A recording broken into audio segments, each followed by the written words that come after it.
பிரசன்னா, ஆளுநரினுடைய வெளிநடப்பு ஒரு புறம், எதிர்க்கட்சி தலைவர் ஆளுநரின் மீது ஒரு தவறான எண்ணத்தை உருவாக்க முற்படுறாரு. நீங்க தப்பான தகவலை கொடுத்தா அதை எப்படி ஆளுநர் வாசிப்பார் அப்படின்னு கேட்கிறாரு.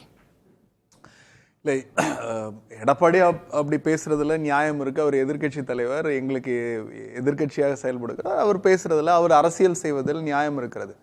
ஆனால் இந்திய அரசியலமைப்பு சட்டம் கொடுத்திருக்கிற the constitution of the guardian of the கான்ஸ்டியூஷனுங்கிற ஒரு வார்த்தை இருக்குல்ல, அது இந்திய அரசியலமைப்பு சட்டம் சொல்லுகிற அடிப்படையிலே தான் ஆளுநர் செயல்பட முடியுமே தவிர, அவர் ஒரு அரசியல்வாதியாக, அவர் பாஜகவின் பிரதிநிதியாக அல்லது ஆர்எஸ்எஸ்ஸின் பிரதிநிதியாக அல்லது பாஜக கூட்டணியினுடைய தலைவராக ஒரு சட்டமன்றத்தில் ஆளுநர் செயல்பட முடியுமானா, அவர் ஆளுநர் பதவியை ராஜினாமா பண்ணிட்டு ஏதாவது ஒரு இடத்துல எம்எல்ஏவா நின்று ஜெயிச்சு, இல்ல கவுன்சிலரா நின்று ஜெயிச்சு, இல்ல ராஜ்யசபால அவர் அரசியல் பண்ணலாம். அதுல எந்தவித மாற்று கருத்தும் கிடையாது.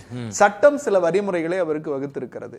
முதல்ல அவர் என்ன சொல்றாரு, தேசிய கீதத்தை முதல்ல பாடுங்க அப்படிங்கிறார்.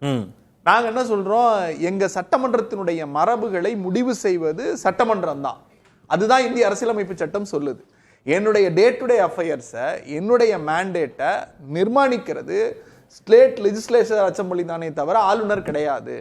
அப்ப அந்த இடத்துல காலம், இந்த சட்டமன்றம் தொடங்கப்பட்ட காலம் தொடங்கி திராவிட இயக்கங்கள் ஆட்சி பீடத்தில் உட்கார்ந்த காலத்திலிருந்து தமிழ்தாய் வாழ்த்து தான் முதலில் பாடப்படுகிறது.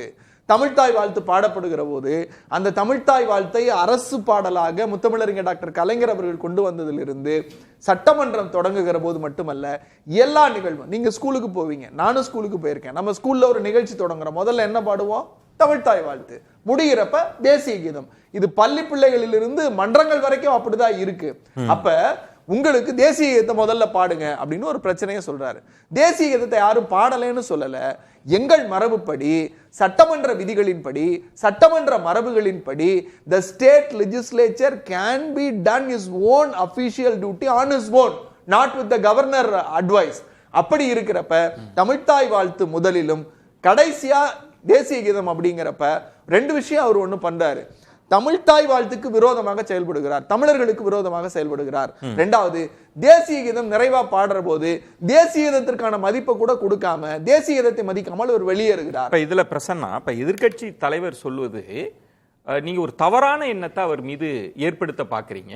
நீங்க தவறான தகவல்களை கொடுத்தீங்கன்னா அவர் எப்படி வாசிப்பார் அப்படின்ற கேள்வி இருக்குல்ல. நீங்க அதை எதிர்க்கட்சி தலைவர் பேசட்டும், ஆளுநர் பேசக்கூடாதுன்னு சொல்றீங்க. தாராளமா ஆளுநர் பேசலாம். ஆளுநர் எப்படி பேசணும்னா, there is a procedure. நாங்க அவருக்கு முதலமைச்சர் மரியாதைக்குரிய மாண்புமிகு முத்துவேல் கருணாநிதி ஸ்டாலின் இன்றைக்கு ஒரு வரலாற்று சிறப்பு மிகுந்த தீர்மானத்தை சட்டமன்றத்தில் தாக்கல் செய்தார். அந்த தீர்மானத்தின் அடிப்படையில் நேற்றைக்கு அவருக்கு உரை அனுப்பப்பட்டது. அவர் அதில் ஏதாவது கிளாரிபிகேஷன்ஸ் இருந்தால் கேட்கலாம். அதன்படி கேட்டார். கேட்டதற்கு சரியான விளக்கமும் அளித்தாகிவிட்டது.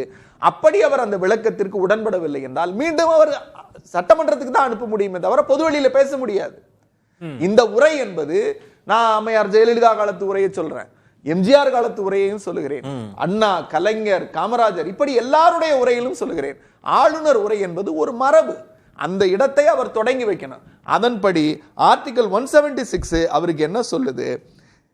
The governor special address to the state legislature at the start of the first session after a general election or at the beginning of the each year, informing them of the government agenda. Of the government agenda, second one, priorities, ensuring executive accountability and transparency in the government at the state level. இந்த government உடைய agenda என்ன, priorities என்னங்கறத நாங்க தான் கொடுக்க முடியும். அதை வாசிக்கிறது மட்டும்தான் ஆளுநருடைய வேலையை தவிர ஆர்டிகல் 176ல அவருக்கு கேள்வி கேட்கறது கூட அதிகாரம் கிடையாது. இதை இணைச்சு சொல்லுங்க, இதை பேசுங்கன்னு சொல்ல முடியாது. அவர் விளக்கமே கேட்க முடியாது. ஓகே, அவர் கவர்னருக்கு 176ல நான் தான் படிச்சேன் இல்லையா, அந்த மாநிலத்தினுடைய நிகழ்ச்சியோ அல்லது மாநிலத்தினுடைய வளர்ச்சியோ அல்லது உரையையோ மாநில சட்டமன்றம் தான். நான் இதுல ஆளுநரா சட்டமன்றமா அப்படின்னு பார்க்கல, இந்திய அரசியலமைப்பு சட்டமா ஆளுநரா அப்படின்னு பார்க்கிறேன். அரசியலமைப்பு சட்டம் கொடுத்திருக்கிற அதிகாரத்தின் அடிப்படையில் ஒரு அரசு அமைக்கப்பட்டிருக்கிறது, ஒரு மாநில முதல்வர் தேர்ந்தெடுக்கப்பட்டிருக்கிறார். அந்த மாநில முதல்வரை மட்டுமல்ல, 8.5 கோடி தேர்ந்தெடுக்கப்பட்ட மக்களையும் அவமதிக்கிற ஒரு செயல். குறிப்பாக அந்த மக்கள் உயிரணைய பாடுகிற தமிழ்தாய் வாழ்த்தை புறக்கணிக்க வேண்டும் என்று சொல்லுகிற ஆளுநர் என்பவர் அவர் RSS காரராக செயல்படுவதால் தான் இவ்வளவு பிரச்சனை.